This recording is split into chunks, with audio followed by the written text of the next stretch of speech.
आज आपको उम्मुल मदारिस दारुल देवबंद से जारी फतवे के बारे में बताया जा रहा है, जो दारुल देवबंद ने कुर्बानी को लेकर जारी किया है। और दारुल देवबंद ने साफ कर दिया है कि कुर्बानी का कोई बदल नहीं है। दारुल ने ऐसा क्यों किया? इसलिए कि मुक़द्दस कुरान में सैयदना हज़रत इब्राहीम अलैहिस्सलाम और सैयदना हज़रत इस्माईल अलैहिस्सलाम के ज़िबह के वाक़े के बाद बहुत ही साफ अल्फाज में कहा गया है वतरकना अलैहि फ़िल आखिरीन कि ये तरीक़ा जो कुर्बानी का है हम आने वालों के लिए ता क़यामत तय कर दिया गया है।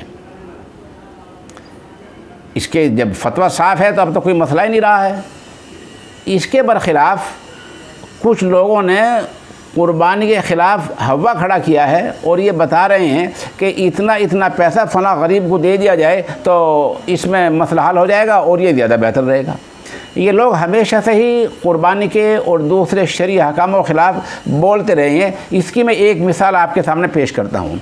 इंडिया टीवी ने 30 अगस्त 2017 को अपने यहाँ सुर्खी लगाई कि मुस्लिम समाज ही कुर्बानी के ख़िलाफ़ उठ खड़ा हुआ है। फिर रौब जमाने के लिए अपनी बात को ज़रा अच्छा सा बताने के लिए आगे लिखा कि जाने माने मुस्लिम विद्वानों और दानिश्वरों ने कुर्बानी के बारे में सवालात खड़े किए हैं। हमने देखा कि वहाँ नाम किसका है, तो वहाँ उन जाने माने विद्वानों में किसी मदरसे के आलिम फादिल, मस्जिद के ख़तीब, इमाम, किसी मुस्लिम तंजीम के, मुस्तनद तंजीम के, मुस्लिम इदारे के, दारुल इफ्ता का नाम नहीं था, बल्कि हमारा राष्ट्रीय मंच के 2 शैतानों का नाम था। एक का नाम खुर्शीद आगा है जो राष्ट्रीय मंच का उस वक्त का मुआविन कन्वीनर है, जिसका बयान नकल किया गया कि उन्होंने कहा कि जानवरों की कुर्बानी न दी जाए। दूसरा बयान राजा रईस का है कि हज़रत इब्राहीम ने जानवर की कुर्बानी नहीं दी है तो अब मुसलमान क्यों कुर्बानी देने जा रहे हैं। सवाल ये है कि इस्लाम मज़हब का मसला दारुल तय करेगा, मुस्लिम पर्सनल बोर्ड तय करेगा, जमीयत उलमा तय करेगी, या मुस्लिम जो इदारे हैं दारुल इफ्ता वो तय करेंगे, या पूरी दुनिया के मुसलमान तय करेंगे, ये राष्ट्रीय मंच तय करेगा। राष्ट्रीय मंच की सिरे से इस्लाम में कोई हैसियत नहीं है और कुर्बानी उन मसाइल में से है, शायर इस्लाम में से है।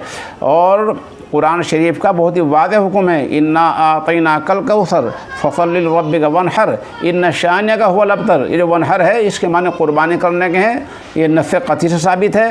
नस्से क़ती का मतलब ये है जो मसला कुरान के ऐसे साबित हो उसमें शक करना भी अपने ईमान से हाथ धोना है।